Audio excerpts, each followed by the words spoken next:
Hi student. GIT के online class में आप लोग का स्वागत है। और आज के क्लास हम लोग जानने वाले हैं सेल वाउचर के बारे में कि सेल्स वाउचर का उपयोग किस कंडीशन में किया जाता है, इसके लिए जीएसटी में क्या रूल बनाए गए हैं, कैसे इनवॉइस इशू करते हैं, वह आज के क्लासेस में एक एक करके स्टेप बाय स्टेप हम लोग जानने वाले हैं। तो देखिए, मैंने आपको पढ़ाया था कि सेल का मतलब होता क्या है। बोलो, पढ़े थे हम लोग। चलिए, इसको हम लोग थोड़ा सा और समझते हैं एक व्हाइट बोर्ड के सहारे। तब हम लोग फिर से वहां पे आएंगे और एक एक करके पढ़ेंगे, क्योंकि जो समझा रहा हूं उसको ध्यान से समझना, तभी आप लोग सेल वाउचर का एंट्री पास करोगे आसानी तरीके से। देखिए, जो सेल वाउचर है, क्या जो सेल्स वाउचर है, इसका प्रयोग जब हमारा व्यापार, हमारा बिजनेस जब किसी को कोई गुड्स सोल्ड करता है, क्या करता है, कोई गुड्स सोल्ड करता है या कोई सर्विस सोल्ड करता है, और सर्विस सोल्ड या गुड्स सोल्ड किससे करेगा, कस्टमर। तो ऐसे कंडीशन में उस ट्रांजेक्शन को, जो हमने ट्रांजेक्शन किया है, जो हमने सौदा किया है, जो हमने लेन देन किया है, उसको रिकॉर्ड करने के लिए हम सेल वाउचर का प्रयोग करते हैं। किसका? सेल वाउचर का प्रयोग करते हैं। लेकिन इतना तो क्लियर है कि जब कोई गुड्स हम बेचेंगे, अब चाहे गुड्स बेचें चाहे सर्विस बेचें, सेल वाउचर का प्रयोग किया जाता है। लेकिन पहले नॉर्मल रूल था कि बस सेल किया, जाके एंट्री कर दो सेल वाउचर में। लेकिन जब से जीएसटी आया है, तब से थोड़ा सा रूल थोड़ा सा चेंज हो चुके हैं, और बोला गया है कि जब आप रिटर्न भरने जाओगे, क्या भरने जाओगे, रिटर्न, और गवर्नमेंट को जब टैक्स पे करने जाओगे, जमा करने जाओगे, तो वहां पे टेबल कुछ अलग रहेंगे। इसीलिए सेल वाउचर में एंट्री करते समय इसी का दो हिस्सा हमको क्रिएट करना पड़ता है। मतलब अगर नॉर्मल सेल वाउचर में सारे ट्रांजेक्शन को रिकॉर्ड कर दें, तो हमको आगे चल के रिपोर्ट बनाने में बहुत दिक्कत होती है। इसलिए बोला गया है कि जीएसटी में अगर आप काम कर रहे हैं, और काम करना ही करना होगा, इसके लिए आप दो वाउचर क्रिएट करिएगा सेल वाउचर के अंतर्गत। क्या? एक करिएगा सेल्स B2B, और दूसरा करिएगा सेल्स B2C। मतलब जब हम कोई गुड्स या सर्विस बेचते हैं, तो पहले बहुत नॉर्मल था, बस वाउचर में जाइए, सेल वाउचर में रिकॉर्ड कर लीजिए। लेकिन इस समय जीएसटी जब से आया है, बहुत ही दिक्कत हो रही है। ठीक है, अगर नॉर्मल अगर रिपोर्ट हम सेल में तैयार करते हैं तो ठीक है, थोड़ा प्रोसेस अलग हो गया है। तो हम जीएसटी के रूल की हिसाब से माने, तो हमेशा जब सेल करें तो दो वाउचर क्रिएट करें, एक सेल B2B का और एक सेल B2C का। तब हम काम आसानी तरीके से कर ले जाएंगे, नहीं तो बहुत दिक्कत हो। अब कहोगे सर सेल B2B कब और सेल B2C कब? तो ध्यान देना कि जब कोई बिजनेसमैन जिसका जीएसटी में रजिस्ट्रेशन है, और किसी ऐसे पर्सन से सेल कर रहा है, क्या कर रहा है, सेल कर रहा है, सेल्स कर रहा है, ठीक है, जिस बिजनेसमैन का जीएसटी में रजिस्ट्रेशन है, मतलब दोनों ही रजिस्टर्ड डीलर है। क्या है जी? दोनों ही रजिस्टर्ड डीलर हैं। अब चाहे रेगुलर हो सकता है, चाहे कंपोजिशन हो सकता है। ये भी चाहे रेगुलर हो सकता है, चाहे कंपोजिशन हो सकता है, या माने नहीं रखता है, पर दोनों रजिस्टर्ड होने चाहिए। तो इसके बीच अगर ट्रांजेक्शन हो रहा है, चाहे यह बेच रहे हैं इसको, चाहे यह बेच रहे हैं इसको, तो हम जब सेल करेंगे, तो सेल करते समय हम उसको रिकॉर्ड करेंगे सेल्स B2B में। जिसे बोलते हैं बिजनेस टू बिजनेस। मतलब एक रजिस्टर्ड पर्सन अगर किसी दूसरे रजिस्टर्ड पर्सन को कोई माल सप्लाई करता है तो उसी ट्रांजेक्शन को बोलते हैं sale B to B transaction. क्या बोलते हैं? Sale B to B transaction. और बी टू बी मतलब होता है बिजनेस टू बिजनेस। क्या होता है? Business to business. तो ध्यान देना, अगर मान लो मैं बैठा हूं और मेरा व्यापार है और मैं रजिस्टर्ड डीलर हूं, अब कोई हमारे पास आया, वो सामान खरीद रहा है और मैंने देखा उसका भी जीएसटी में रजिस्ट्रेशन है और मेरा भी जीएसटी में रजिस्ट्रेशन है, तो उसको कहाँ पे लेके जाएंगे? सेल में चढ़ाएंगे। सेल वाउचर में ही चढ़ाएंगे, लेकिन सेल बी टू बी में चढ़ाएंगे। समझे? लेकिन यही अनरजिस्टर्ड पर्सन हो तो, अनरजिस्टर्ड पर्सन हो तो उसको हम चढ़ाएंगे बी टू सी। और ज्यादातर अनरजिस्टर्ड पर्सन कौन मिलेंगे? कंज्यूमर। कस्टमर तो कोई भी होगा, चाहे कंपोजिशन हो चाहे कोई भी हो, बेच रहा तो कस्टमर ही उसके लिए। मतलब सबसे ज्यादा अनरजिस्टर्ड में कौन मिलेंगे? कंज्यूमर, जो सामान को केवल कंज्यूम करते उसको बेचते नहीं। तो जब हम व्यापार किए नहीं तो रजिस्ट्रेशन क्यों कराएंगे जीएसटी? ठीक है। मतलब जब ऐसे पर्सन को माल सप्लाई करते हैं जिसका जीएसटी में रजिस्ट्रेशन नहीं है, उसको रिकॉर्ड करते हैं हमेशा सेल बी टू सी, जिसे बोलते हैं बिजनेस टू कंज्यूमर। क्या बोलते हैं? Business to consumer. तो यही हम लोग सीखने वाले और जानने वाले हैं। तो इतना क्लियर हुआ कि सेल वाउचर का प्रयोग कहाँ पे करेंगे? मतलब जब भी कोई गुड्स या सर्विस बेचेंगे तो वहां पे हमेशा किस वाउचर का इस्तेमाल करेंगे? Sales voucher. किसका? सेल्स वाउचर का। लेकिन कोई कहता नहीं, सेल्स वाउचर में किसी को बेचेंगे तो सेल्स वाउचर में, हम लोग हाँ सेल्स वाउचर में किसी को बेचेंगे सेल्स वाउचर में, लेकिन जीएसटी में थोड़ा सा रूल चेंज हो चुका है। सेल वाउचर के अंतर्गत हमको दो वाउचर बनाना होगा, एक सेल्स बी टू बी और एक सेल्स बी टू सी। मतलब बी टू बी में उसको ट्रांजेक्शन को रिकॉर्ड करेंगे जो पर्सन रजिस्टर्ड है और रजिस्टर्ड पर्सन को हम बेच रहे हैं तो वहां पे आएगा, और सेल बी टू सी का इस्तेमाल वहां पे करेंगे जो अनरजिस्टर्ड पर्सन। ठीक है, हम बेच रहे हैं तो सेल वाउचर में ही जाएंगे, लेकिन वाउचर के अंतर्गत इसी के अंतर्गत दो और बनाएंगे। मतलब समझ जाओ, यह मेन है, यह प्राइमरी है, और इसके सब यह बनाएंगे इसके अंतर्गत। ठीक है, कि सेल के अंतर्गत दोनों बनाएंगे, सेल बी टू बी और सेल बी टू सी। जैसे हम बना रहे थे ना सन्ड्री क्रेडिटर, तो जो सन्ड्री क्रेडिटर तो जितने क्रेडिटर आते थे सबको इसी में रखते थे। वैसे सेल वाउचर जब भी सेल करेंगे तो सेल वाउचर के अंतर्गत दो बना है कैटेगरी, या तो बी टू बी में जाएगा या तो बी टू सी में जाएगा, दूसरा कोई रास्ता नहीं है। आप कौन क्यों बना रहे हो? क्योंकि जब जीएसटी का रिटर्न भरेंगे तो अब दो कॉलम बना हुआ है, B to B B to C. तो फायदा क्या होगा?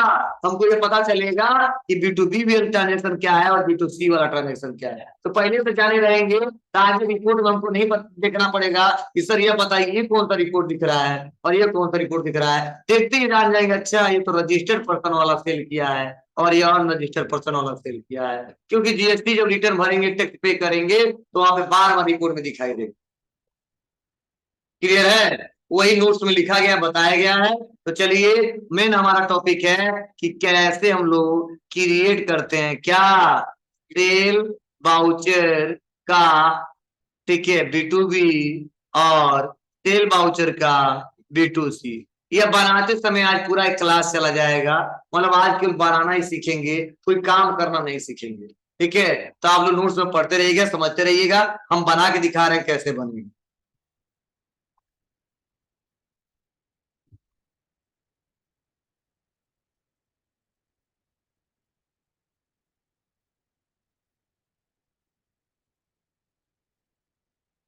ठीक है ना बाबू? सेल बाउचर देखो, बी टू सी दिख रहा है ना? अब कैसे बनाएंगे तो लिखा है कि करके स्टेप बाय स्टेप। तो आप लोग देखते रहना, मैं चल रहा हूँ यहाँ बता रहा हूँ। आना है कहाँ पे? टैली पे।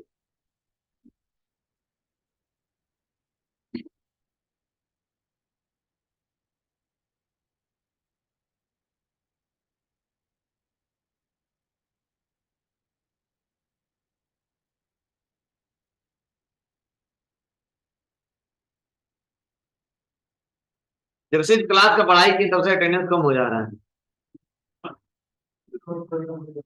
इसलिए कहा जाए सामने किसी की पढ़ाई मत करो।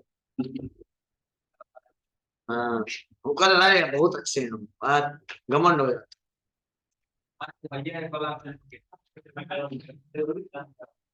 वो बताया था। हाँ हाँ, क्या किया जाए। क्या बोलती हो तुम, बताओ।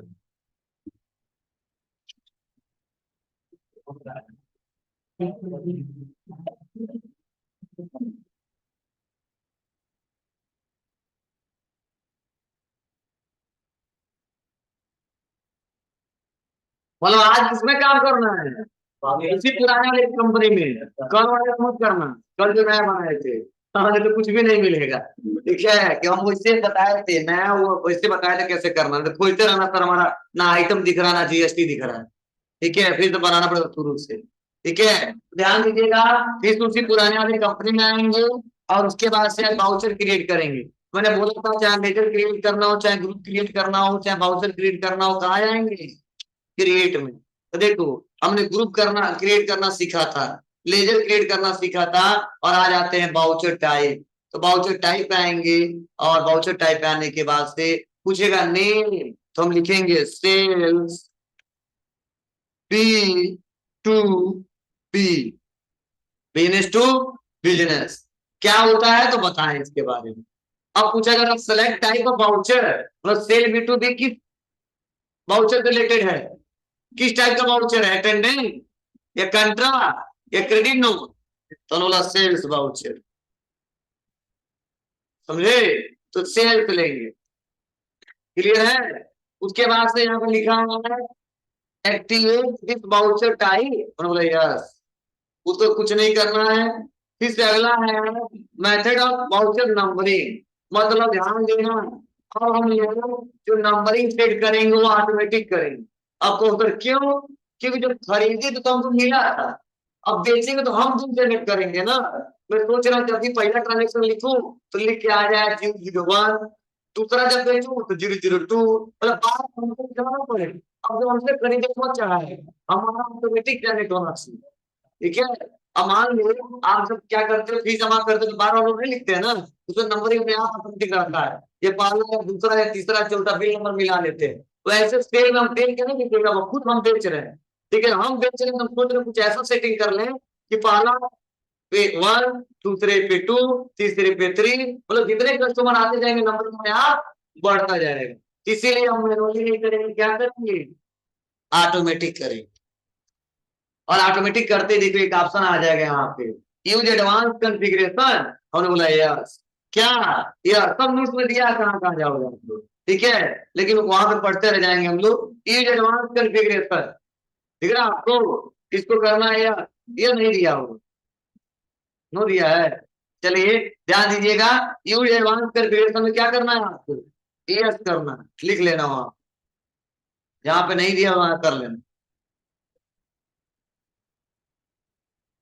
और ये वाला स्क्रीन नहीं दिया होगा, जब नो होगा तो कहां से स्क्रीन आएगा। ठीक है, तो यस करेंगे तो ये स्क्रीन आएगा। ये स्क्रीन में क्या क्या किसमें लेंगे वो भी मैं बता दे रहा हूँ, उसको नोट कर लीजिएगा। करा स्टार्टिंग नंबर, मतलब जब आप सेल करोगे तो स्टार्टिंग नंबर बिल का क्या होगा, 2 से स्टार्ट हो कि 100 से स्टार्ट हो, मतलब 1 से स्टार्ट हो। ठीक है, इसलिए स्टार्टिंग नंबर में रखेंगे 1। क्या रखेंगे, 1। ये आप नोट कर लीजिएगा, 1 ही रहेगा। उसके बाद से सेकेंड पूछा जाता है बिट ऑफ न्यूमेरिकल पार्ट, मतलब जो नंबरिंग आए उसका न्यूमेरिकल पार्ट कितने अंकों तक हो, तो हमने बोला 3। कितना, 3 अंक तक होना चाहिए। 001, 002, 003, जब 10 आ जाएगा तो 010, ठीक है, 011, ऐसे बढ़ता जाएगा। जब 100 हो जाएगा तो 110, ऐसे एक एक बढ़ता होगा, 3 अंक तक चाहिए हमको। ठीक है, तो भी तो न्यूमेरिकल पार्ट में कितना कर दिया हमने, 3 कर दिया। चाहोगे तो एक और बढ़ा सकते हो, 4 भी कर दो तो 4 अंक तक लेगा। हाँ, तो 001 आएगा। फिर तो मान लो जब 100 हो जाएगा तो 1000 का तो 4 आने लगेगा। समझे, तुमने कर दिया 3। अब कह रहा है कि चलो ट्रिकिंग विथ जीरो, मतलब नंबरिंग है मान लो 1 से चालू होगा, लेकिन आपने न्यूमेरिकल पार्ट में 3 रखा है, तो क्या उससे पहले क्या फिल हो, तो 0 0 हो। तुमने बोल दिया यस, मतलब अगर आप देखें भी जीरो तो यार जीरो आना चाहिए। कब तक? जब तक जीरो वाला खत्म ना हो कब तक जाएंगे?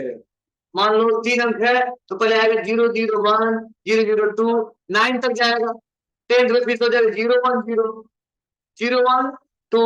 फिर से जब आगे बढ़ेगा तो वहां पे जब 100 मिलेगा तो 1 0 ऐसे आगे बढ़ता जाएगा। ठीक है, तो आप कर दिए लेकिन फिर जीरो। यस, यह नोट कर लेना, ये नोट्स में नहीं। क्लियर है? उसके बाद पूछा जाता है स्टार्टिंग नंबरिंग अप्लीकेबल फ्रॉम, मतलब आपकी कंपनी कब से अप्लीकेबल हो? सर बोला 1 अप्रैल से। मतलब व्यापार हम किए हैं और आज दुकान खोले, कस्टमर को आएंगे कहेंगे नहीं बेचेंगे यार, कहेंगे आज तो और बेचेंगे, पहला दिन है। ठीक है, तो पूछा जाए कब से अप्लीकेबल हो? सर बोले 1 अप्रैल से ही हो जाए। उसके बाद जितने आएंगे जो सब इसी के अंदर आएंगे ना, तो अप्लीकेबल फ्रॉम 1 अप्रैल, मतलब ये नंबरिंग कब से आएगा? 1 अप्रैल से ही आएगा। अब कह रहा है स्टार्टिंग नंबर, तो लो 1। कह रहा पार्टिकुलर, मतलब ईयरली या वीकली या नेवर या मंथली या डेली। मतलब जो नंबरिंग जो जनरेट होगा, डेली होगा या साल में या हर हफ्ते या कभी नहीं या मंथली। मतलब क्या है, अगर डेली कर देंगे तो अगर मान लो दिन भर में 10 कस्टमर आए, 1 से लेके 10 जाएगा, फिर से कल 1 से 10 जाएगा, फिर से कल 1 से 10 जाएगा। डेली कर देंगे तो। अगर मंथली कर देंगे तो अब एक महीने में 100% किया तो 1 से 100 तक जाएगा, फिर से अगले महीने में 1 से 100 तक जाएगा। ठीक है, और नेबर कर देंगे तो चलता रहेगा। ठीक है, वीकली कर देंगे तो हर हफ्ते में चेंज होगा, और ईयरली कर देंगे तो साल में, ठीक है, एक एक करके जाएगा, फिर तो अगले साल 1 से स्टार्ट होगा। तो हमेशा ईयरली रखते हैं। क्यों? क्योंकि हम देखेंगे साल भर में कितना सेल किए हैं। ठीक है, तो हमेशा जनरेट होगा 1 2 3 4 5 6 जहां तक चला जाए। ठीक है, साल भर में जितना जा जाए। तो डेली तो नहीं रखते हम लोग ना, डेली नहीं रखेंगे। क्यों? क्योंकि ईयरली सही रहेगा। डेली मान लो 1 से 10 होगा, फिर तो 1 से 10 होगा। तो अगर कोई पूछे नहीं बाबू 6 महीने में कितना बेचते हो, तो बता ही नहीं सकते हो आप। तो कुछ हाँ 10 गिनते रहिए। ईयरली रखेंगे तो पूरा बताएगा कि कितना किए हो। कहीं मत जाओ, जब सेल करने तो ही बताएगा 10वां क्वेश्चन है, 12वां क्वेश्चन है। ठीक है, तो ये पूछा जाता है किसकी तरफ रखना है, तो बोला ईयरली। आपकी मर्जी डेली करोगे उतना बेटर रहेगा। ठीक है, तो ईयरली रखेंगे। क्लियर है? आगे बढ़ते हैं। और नेक्स्ट अगला है प्रीफिक्स डिटेल कर एप्लीकेबल।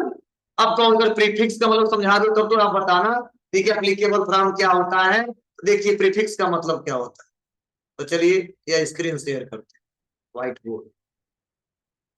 देखिए प्रीफिक्स का मतलब होता है प्री, पढ़े ना आप लोग, फिक्स, प्री बैंक पढ़ा है तुमने। ठीक है, मतलब जो काम आप पहले करना चाहते हैं। ठीक है, तो ध्यान देना।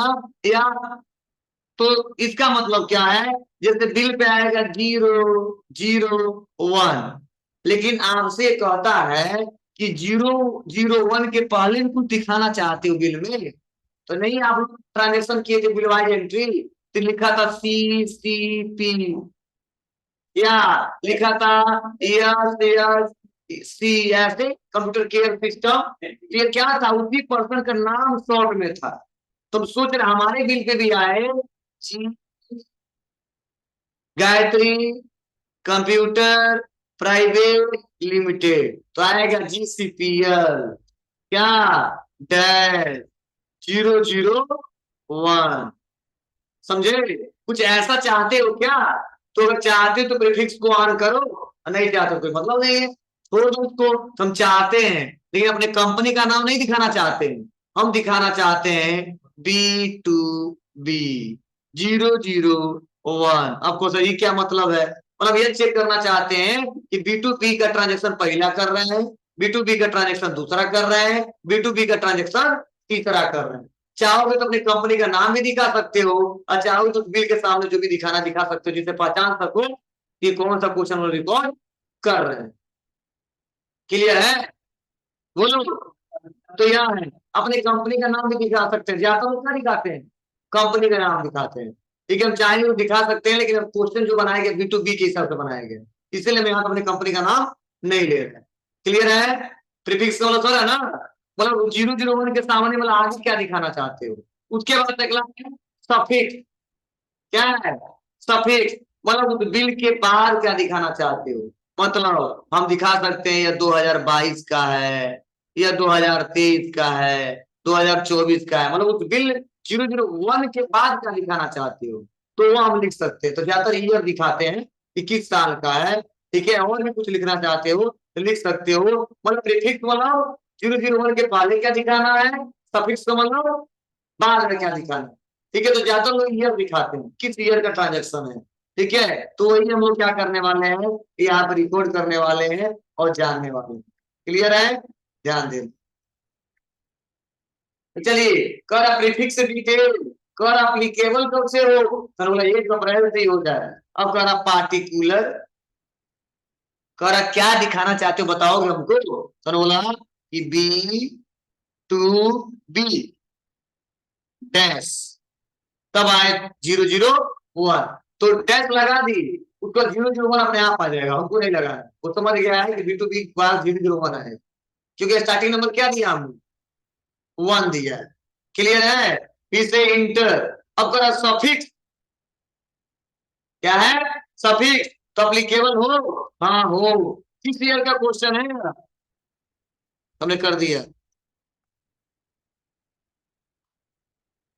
फॉर एग्जाम्पल, ठीक है, तो देखो बिल पे क्या लिख के आएगा, B2B 001 2023, ऐसे आए। तुम्हारी मर्जी, नहीं लिखो तो भी चलेगा। ठीक है, तो चलो हम लिख देते हैं थोड़ा सिस्टमेटिक तरीके से। लेकिन अगर हम डैश नहीं लगाए ना, तो जानते हो 001 और 2023 सब एक ही में आ जाएगा। इसीलिए यहाँ उसके सामने वाले डैश लगाई। क्यों, B2B बाद में लगाए और इसके पहले लगाए, क्यों, क्योंकि B2B पहले दिखाना था, अतः उसको नंबर दिखाना था। और नंबर मान लीजिए हमको पहले दिखाना है, वो बाद में दिखाना है। तो अगर डैश बाद में दिखाते हैं तो सब लिखने के बाद डैश लास्ट में आएगा, इसीलिए हम बीच में लिखते हैं, समझे। अतः लिखेंगे 2023, समझे। तो कुछ ऐसा आएगा, और बस क्या करना है, नोट कर ले आप लोग, नहीं तो परेशान हो जाओगे किसमें क्या लेना है। कर लिए, समझे तो। चलिए अच्छा है, लिख लें, जो जिनको लिखना नहीं तो बात ही नहीं है, आगे बढ़ेंगे।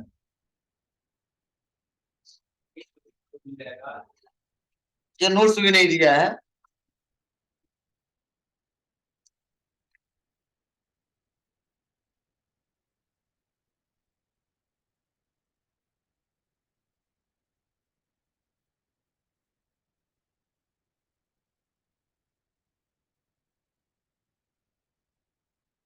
चलिए आगे बढ़े।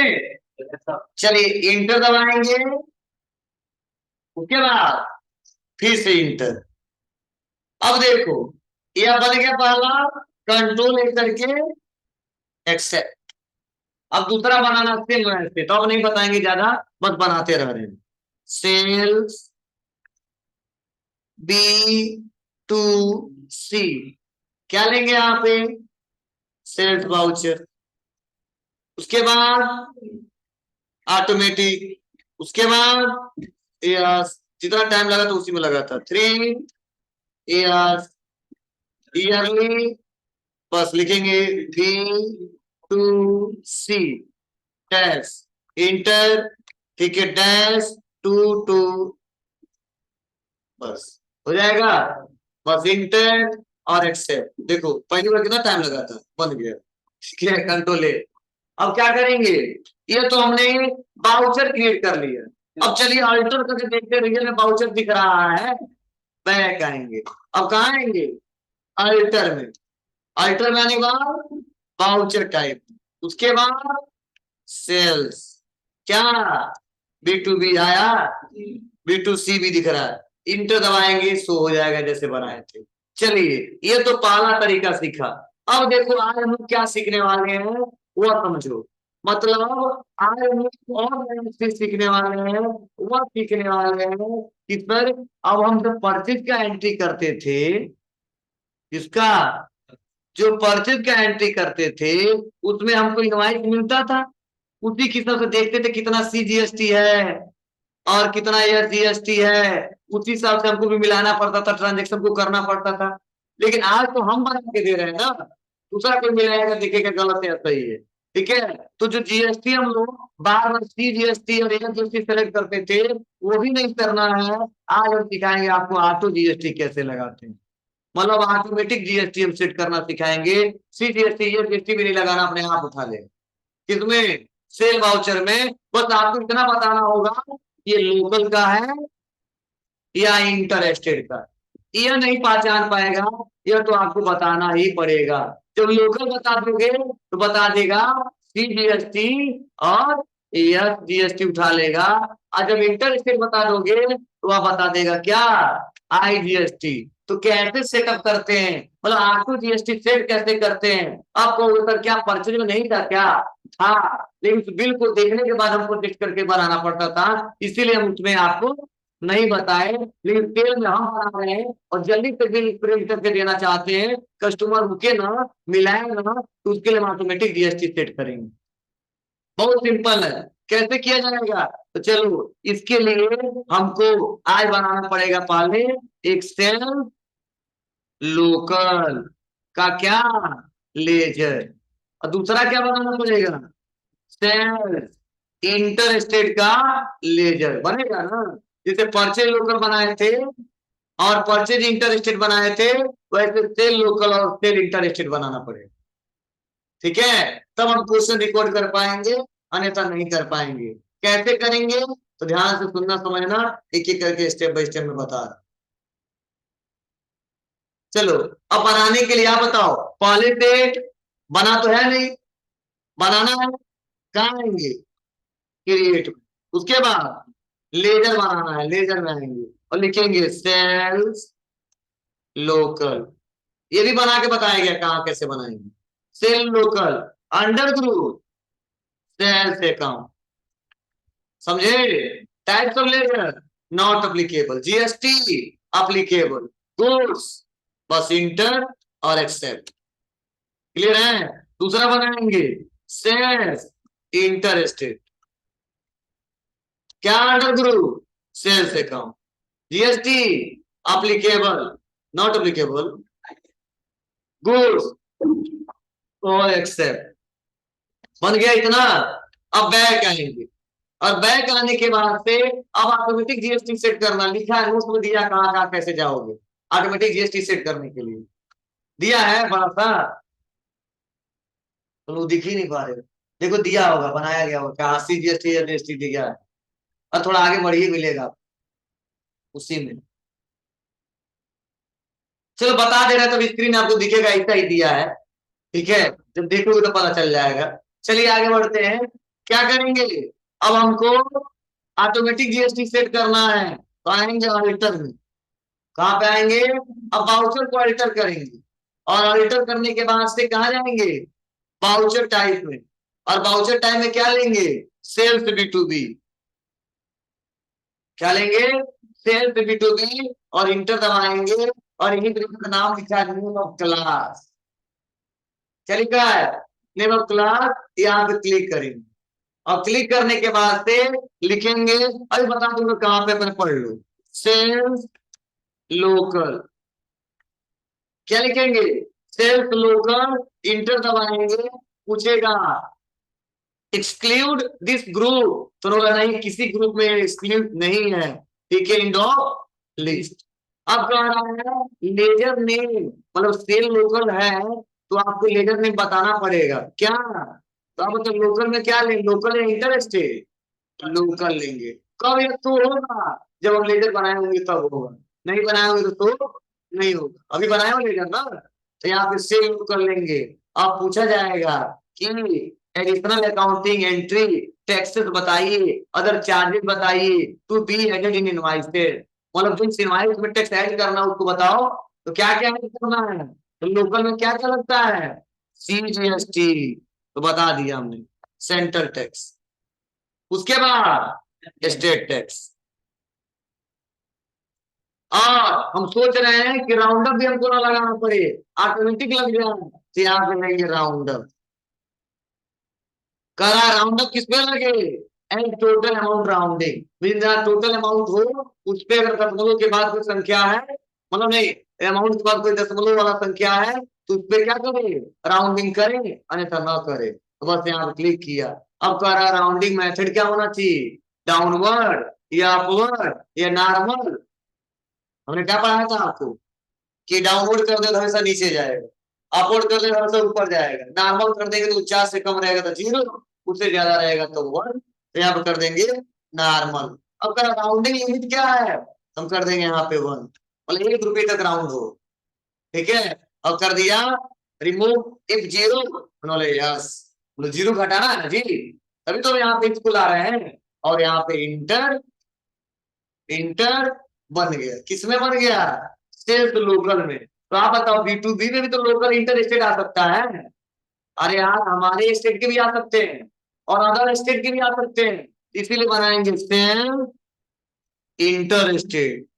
लंबा प्रोसेस आपको लग रहा हो, ठीक है। इंटर इन डब्लिस्ट, इन डब्लिस्ट, और आप लेंगे क्या, सेल्फ इंटर स्टेट। और इंटर स्टेट में क्या लगता है, IGST, हम लिखेंगे IGST, बहुत इजी है लेकिन।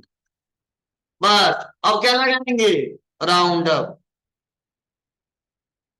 As total amount rounding, normal rounding क्या लेंगे 1, बस इंटर एक्सेप्ट 2 बन गया। अब इंटर और एक्सेप्ट, सेल B2 बन गया।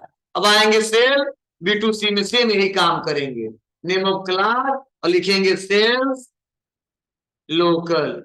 इतना करना पड़ेगा तब ऑटोमेटिक इस्तेमाल कर पाओगे। शुरुआत में मेहनत करेंगे तभी तो मजा लेंगे, हाँ, नहीं तो क्या होगा, दिक्कत हो जाएगी। तो सोच रहे नहीं पहले गड़बड़ हो जाएगा। तो क्या करना है, sale inter state, sale local, क्या नहीं, सेल लोकल, हाँ सेल लोकल बना रहे हैं। क्या लगाए, CGST, हमें सबसे ज्यादा CGST याद रहता है। उसके बाद से स्टेट, उसके बाद राउंड अप, ये समझाना नहीं है, अब समझ गए होंगे। क्या लेंगे, नॉर्मल 1, बस एक्सेप्ट लिखेंगे सेल्स इंटरेस्ट। उसके बाद इंडब्लिस्ट, इंडब्लिस्ट क्या लेंगे, सेल्फ इंटरेस्ट। यहाँ पे लेजर नेम IGST और राउंड अप, और जी क्या रहेगा, नॉर्मल। अब हमारा 0 कर दिया है, यस जी 1। अब हमारा अभी तक B2B और B2C को तैयार कर दी, कर आ जाओ बाबू अब, ठीक है। अब तैयार हो जाओ, अब लड़ना है बॉर्डर पे, ठीक है। मतलब अभी चीज को तैयार कर रहे थे, ठीक है, अब इसका इस्तेमाल हम लोग करेंगे, ठीक है। तो आप लोग भी जाएंगे तो ऐसे एक एक करके स्टेप बाय स्टेप आपको बनाना हो। अगर नहीं बनेगा तो दिक्कत होगी, मिला जी कहाँ है, ठीक है ना, मतलब जो नहीं था उसको लिखवा दिया, ठीक है, जो दिया वो नहीं लिखवा रहा हूँ, आप लोग देख लेना क्या क्या किसमें किसमें सेलेक्ट करना है। क्लियर है, चलिए अब इस्तेमाल कैसे करोगे। ये तो कहानी था कि सेल करते समय हमको कौन कौन सा वाउचर क्रिएट करना होगा और इसके लिए क्या क्या करना होगा, कैसे बनेगा और कैसे ऑटोमेटिक GST सेट करें। अब हम कुछ काम करना नहीं सीखे, काम करना कल से सीखे, क्या है पूरा बनाना पड़ेगा। जब बना लेंगे तब हम लोग काम करना सीखेंगे। लेकिन अब रहा सवाल, जैसे मान लीजिए पेमेंट वाउचर के फाइल का दबा देती थी, ओपन हो जाता है, और सेल वाउचर के लिए अपडेट होता है, ये जो बना है वो ठीक है, ठीक है। तो अब 3 ऑप्शन दिखेगा, सेल, सेल B2B और सेल B2C। और आपको नहीं पता चला कहाँ जाएंगे B2B को B2C में, तो सेल में कर देना। अगर आपको रीजन पॉइंट मांगे कि B2B को रिकॉर्ड करेंगे और B2C को रिकॉर्ड करेंगे, तो उसके लिए हमें क्या करना, ये अपनी बटन दबा के, जब B2B जाने वाला तो B2B का, और B2C जाने वाला तो B2C। अब कैसे लेंगे, चलो तो दिखा देते हैं। कहाँ आएंगे, वाउचर, वाउचर में आने के बाद क्या दबाएंगे, या फेट। इसके लिए शॉर्टकट की यही है, देखो आगे तीनों ऑप्शन, सेल, सेल B2B और सेल B2C। तो हमको नहीं समझ आ रहा कहाँ जाए, तो सेल में तो हमको समझ में आ रहा है कि रजिस्टर्ड डीलर है जिसे माल हम बेच रहे हैं, तो क्या सेलेक्ट करेंगे, सेल B2B। तो सेल B2B इंटर बटन दबाएंगे तो काम वहां पे किए, सब रिपोर्ट देखो यहाँ पे दिख रहा है। अब क्या लोकल, हम बोलेंगे लोकल का है, और जैसे लोग कर लेंगे तो देखो अपने आप यहाँ पे दिख रहा है सेंटर टैक्स, स्टेट टैक्स और राउंड अप। ठीक है, पैसा नहीं लिखा है तो इसमें पैसा भी नहीं लिखेगा। ठीक है, लेकिन देखो ऊपर देखो क्या लिखा है, P2B 0012023, एक बिल जनरेट हो जाएगा। ऐसी बिल के लिए हम पैसा लेंगे किससे, अपने कस्टमर से। ठीक है, तो कैसे बेचेंगे वो आप बताएंगे। अब मान लो यहाँ से गलती से B2B सेलेक्ट कर लिया और B2C पे जाना है, तो ये दबाइए B पे और आ जाइए बैक इस पे दबाइए और ले लीजिए B2C। और B2C कौन सा इंटर स्टेट ट्रांजेक्शन है, तो आप ले लेंगे इंटर स्टेट। इंटर देखो यहाँ पे आ गया B2C 0012023 और यहाँ पे आई GST और राउंड अप आ रहा है। बस आपको स्टेट गलती मत भरना, नहीं तो तभी काम नहीं करेगा। अभी नहीं यूपी है और यहाँ ले लिया क्या इंटर स्टेट, तो GST उठाएगा नहीं, भले ऑटोमेटिक लगा है। मतलब सही रहेगा रूल तभी काम करेगा, नहीं रहेगा तो काम नहीं करेगा। ठीक है, काम कैसे करेंगे वो हम लोग कल से सीखेंगे। आज मैंने जितना सेटिंग था सेल वाउचर में वो हमने एक एक करके स्टेप बाय स्टेप बताया और समझाया। ठीक है, बस आज के लिए इतना है।